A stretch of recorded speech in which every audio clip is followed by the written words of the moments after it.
promised me that no one would eat him, so hopefully no one ate him, and he lived a long life harassing someone else's Barbie house. Okay, so anyways, that one is true too. Alright, number 7. Had 12 votes. And it is, I used to be a Civil War reenactor with my father when I was little. I had a hoop dress, but I liked my camp dress better. That one's true as well. My dad used to be really big in doing this. And I don't know, I mean, he stopped years and years ago. But I remember we would go, and my mom would have her dress, and I would have mine, and we would walk around and be in character as much as I could, because I was fairly young. I mean, I could walk and talk, but, you know, I couldn't give you a history lesson or anything. And then my dad would do the battles and everything, and I would be terrified of the cannons, because I hated loud noises when I was little. But, I don't really have many photos of me in my garb, which is, I mean, thinking about it, I mean, why would I? Because we were in character, so it's not like, well, back then there weren't, you know, I don't think anyone had a digital camera. And then, of course, we're not going to be walking around with these little disposable cameras because we're supposed to be in character. So I know there are a few pictures of my dad in uniform, but I don't, there's in some photo album. And then we've got one family photo that we took with, you know, the camera that they had back then, the one where you had to stand really, really still for like 5 minutes or whatever. And I haven't seen that picture in years. I know it exists. That's probably the only really picture of me in my actual camp dress. I don't know if there's any of the hoop dress. I didn't like it because those hoops kept like popping. So they were dangerous. But yeah, that is true.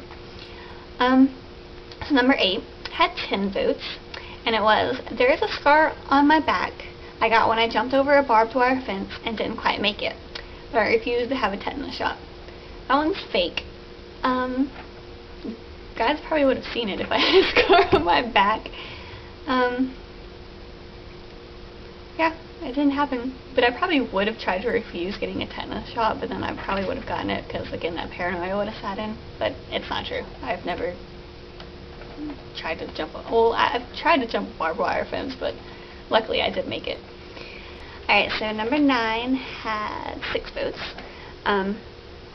It says that I only have 3 wisdom teeth, and they have matured to the level of a 15-year-old. That's true. I was actually told when I was little that I didn't have any wisdom teeth, but then 3 appeared, and I've seen them on x-rays, so I'm not going to dispute that. It's kind of hard because there was a little bit of conversation going on in the comments, and I couldn't reply because I didn't want to give anything away. But I do have 3. My mom doesn't have any, but my mom also was born with perfectly straight teeth, and I wasn't. I just went to like my yearly, or do I get it twice a year? I don't know. My last dentist cleaning teeth thingy I went to a couple of months ago. It was like a visiting doctor or whatever that had to see me, and he was looking at my x-rays, and he was like, he said something to the effect of, you know, how old are you? And I told him I was 21, and he was like, he was really shocked by that because he thought I was like 15 or 16 because of the maturity. Sorry guys, there's a really loud truck. Hold on, he's pulling into a parking spot. Anyways, he was really shocked because apparently they're mature to a 15-year-old, and they're not, I mean, every time you go in, they're like, when are you going to book your appointment? When are you going to book your appointment for your wisdom teeth to be taken out? But they're not close to breaking surface, and they don't bother me. So I've seen the scariness that is post wisdom teeth operation scariness, and if I can avoid that, that's fine. I mean, if I die with 3 wisdom teeth in my mouth still, I don't care. So hopefully I won't have to take them out, but we'll see. But yeah, that one's true. I only have 3. Okay, number 10 had 11 votes, and it says, I can stand to watch blood, but I can't talk about it or hear or feel like blood pulsating. That makes me sick. That's actually true. I know that's probably a big shock. That's a big shock to anyone because of, you know, I used to have so many nosebleeds, and then I'm all like gore-tastic with my pictures a lot of the times. I don't know where back I had a traumatizing experience. I don't know why, but that's like the one time I almost fainted in science class in high school. Is because we were talking about blood diseases. I had to almost leave the room because I was like, if he doesn't stop talking, I'm gonna die.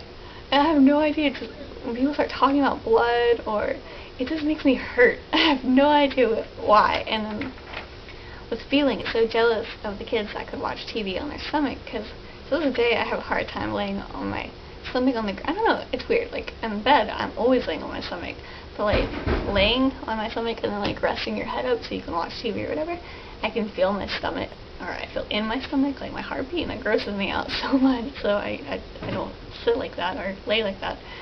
But yeah, my friends all the time, you know, try to gross me out by talking about blood and stuff, or they'll tell, you know, people to do it around me because they think it's hilarious that, I mean, out of all people who can't talk about blood, it's just, I don't know, I can see it all day, I could swim in it, not that I would want to really swim in blood, but you start talking about it, and it gives me the creeps.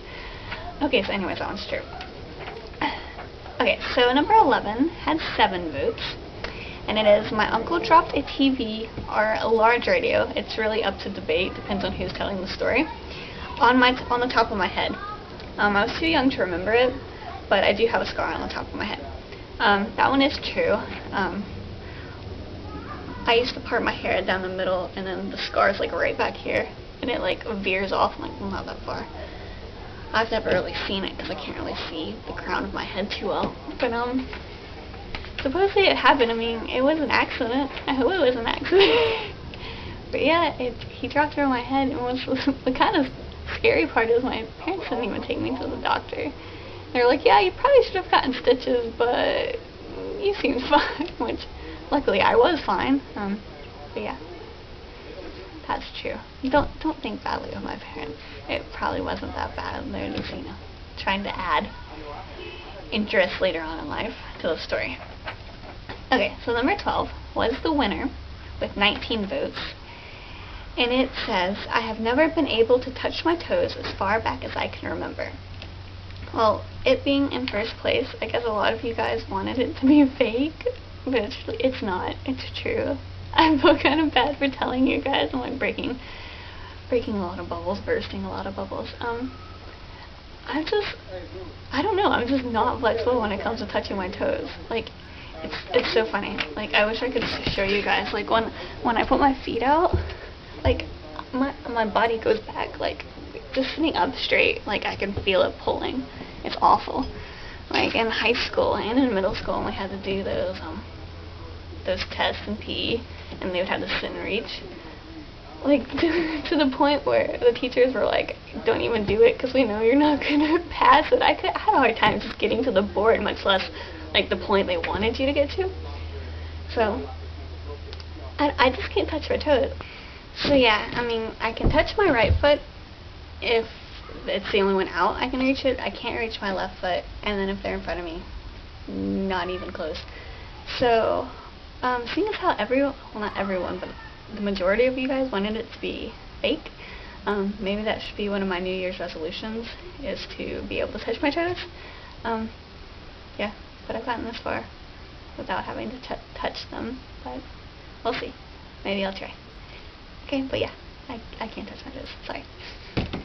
Alright, hopefully I can finish this. This is my, like, 3rd memory disk I've gone through just trying to make this video. So, number 13 had 2 votes, and it said, I have been told by several people I have an unusually strong sense of smell and a rather good hearing of high frequencies.